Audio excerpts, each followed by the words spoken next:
This one-line skies world in a cup training could improve the other muscles of his legs to a level close to that of the heaven-destroying foot plate and the wind god's calf. After experiencing the one-line sky cup twice, Chen Guang concluded that the one-line sky was stronger than the spirit sky.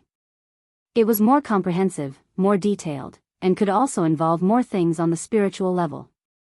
If he wanted to build a perfect body in all aspects, he needed to go through a total of 40 spirit sky special training.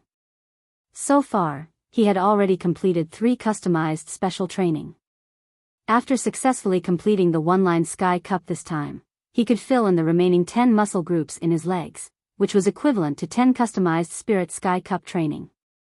He could also carry out preliminary adjustments and improvements to his upper body, and the effect was slightly stronger than the Qilin arm world last time.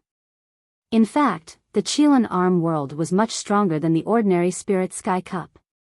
After all, it was a reward for completing the World of Life punishment mission, one of the special worlds, so it was natural that its effect was superior.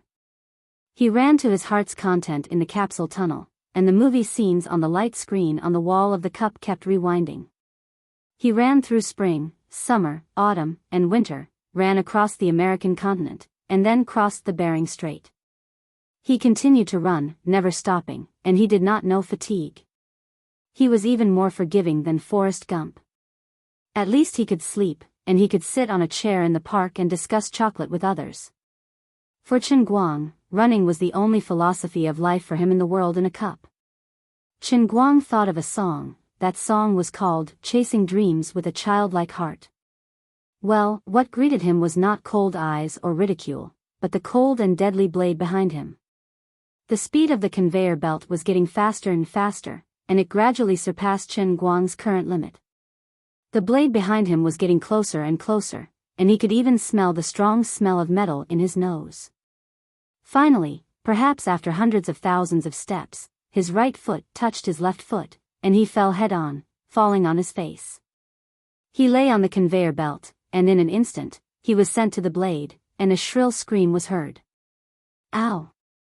There was no need to describe the process in detail. In short, he was resurrected with blood and tears. What could he do?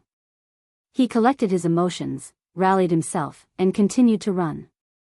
With a faster speed and a more stable pace, he continued to challenge and surpass the limits of his body.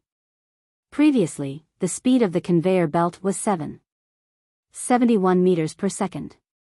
After increasing it to 7.72, he was pierced by thousands of arrows.